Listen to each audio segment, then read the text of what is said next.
Manchester United are back in action. This time, it's away at Newport County, FA Cup fourth round, a game that some of you might see as, it's not important. But given United's season, given it's the only chance of silverware this season, given how our season's gone so far, I guarantee you Erik Ten Hag is looking at this differently. What I'm going to do in this video is run through all the team news from Ten Hag's press conference. We're going to run through all the tactics. Not really, well, maybe not tactics so much. Beat Newport. But I'm going to do my starting 11. You can let me know what you think about it in the comments below. But team news-wise, we're going to run and have a quick look towards transfer news to begin with. Because we're not getting a striker. Spoiler alert. It is... Man United are so skint that we, as a club with in excess of 600 million revenue, cannot sign a striker on loan. Do you know how bad that is? Like, we are, my word, no striker. But somebody who we will be seeing is Bayinde, who's going to be making his debut for United against Newport. Lots of people have been waiting for this debut. We're not going to have to wait much longer.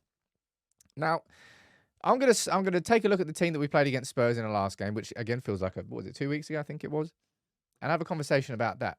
But I want to quickly start by saying that we've seen already big changes at United with Omar Barada coming in, Richard Arnold's left. I think John Murtough's going to follow. We've got the head physio and head of rehab who's going to be leaving too, and there will be plenty of others. Erik Ten Hag's job is not safe.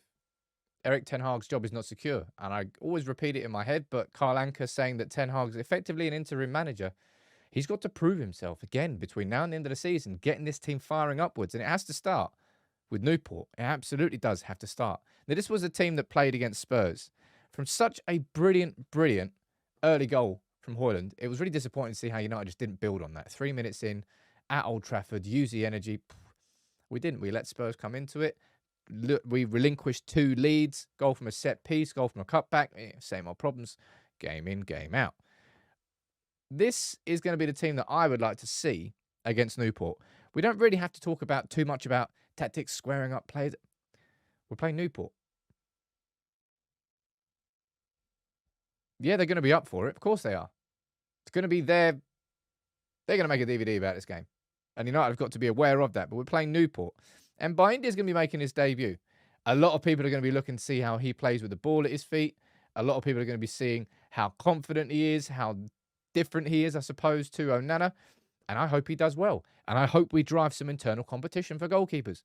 Because Onana's been largely garbage. Certainly in the Premier League. No, sorry, certainly in the Champions League. He's been slightly better in the league, but still need more from him. And you know what's going to make a big old difference?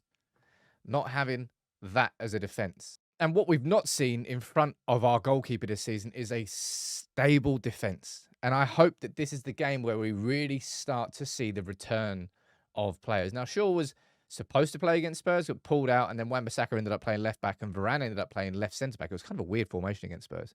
But Shaw should be returning, and Martinez should be starting for the first time since all the injury problems he's had.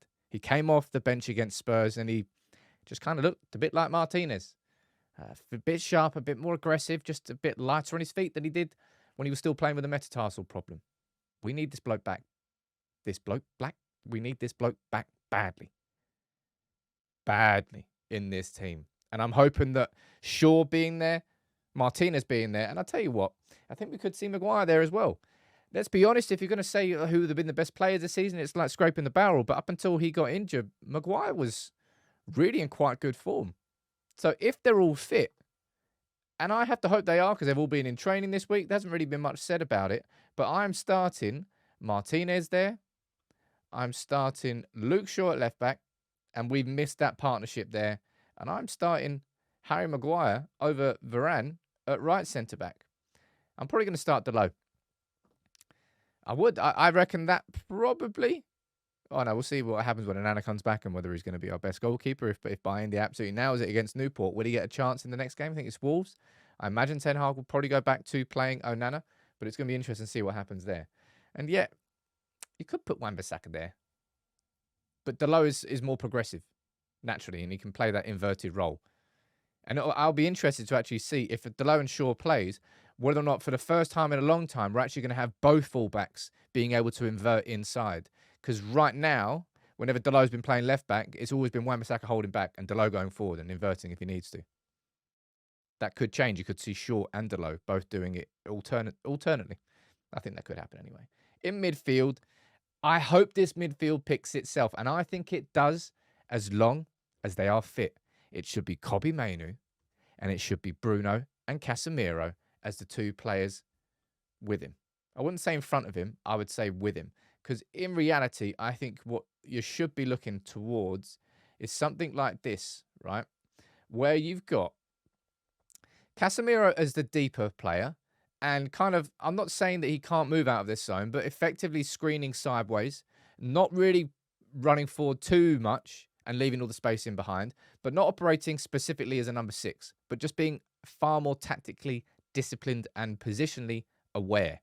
Kobbie Mainoo would be the player with the energy that he has to cover and track back. So he'll be able to go forward and actually be able to go forward a little bit more. And Kobbie Mainoo, we've seen so far, as being more of a number 6. He's a very good number 8. He is that blend between both of them. And I actually think there's so much more that you haven't seen about Kobbie Mainoo going forward. Not quite yet. And Bruno being the... Bruno, just... I would love to see if Bruno can, for the rest of the season, if his heat map can sort of exist around about there. I don't really want to see Bruno chasing the ball down there. I don't want to see Bruno chasing the ball down here. I don't want to see Bruno dropping in between our two centre-backs. I know that he's been trying to help, but sometimes he can be a hindrance without that positional discipline. And I think a midfield duo of Mainoo and Casemiro is a good blend and would allow Bruno to just focus on what he does best. Be the number 10. Be that player who is playing that final ball in behind defenders, in through to Højlund, into Rashford, or dropping into these positions over here and firing in across himself. That's what I want to see from Bruno. And that's why I think that midfield trio is exciting. Now, in terms of attackers, well, it kind of goes without saying, Højlund's going to be starting this game. Spoiler alert, he's the only striker we've got left fit in this squad now. I don't see Rashford as a striker. I never will. I'll be totally honest. I just can't. Sorry, OCD in me is actually, what have I done there? That is despicable behaviour. Get Martinez over there in position, Sam. My word. Sackable defence. I've been all over the shop today. Højlund starts up front. Of course he does. Now, Marcus Rashford, I'm definitely starting him on left wing. And of course I'm starting Garnacho. I think that front three picks itself.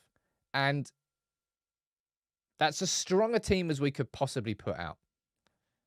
Should we need to put out a team of that strength against Newport? No, we don't.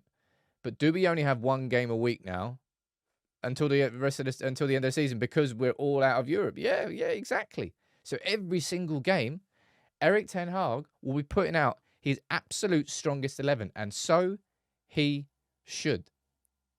This game should be, I reckon, a 4-1. That's going to be my prediction. A 4-1 win. I think United will have way too much for Newport, but they're going to be buzzing. They're going to be up for it. They're probably going to score a set piece, right? Let's be truthful, right? But I hope that we see the returns of these players, Martinez, Shaw, Casemiro into a starting 11, Maguire there as well. Injuries have plagued us this season, but injuries have not been a big enough excuse to justify the lack of performances, to justify the lack of patterns, to justify the lack of progress.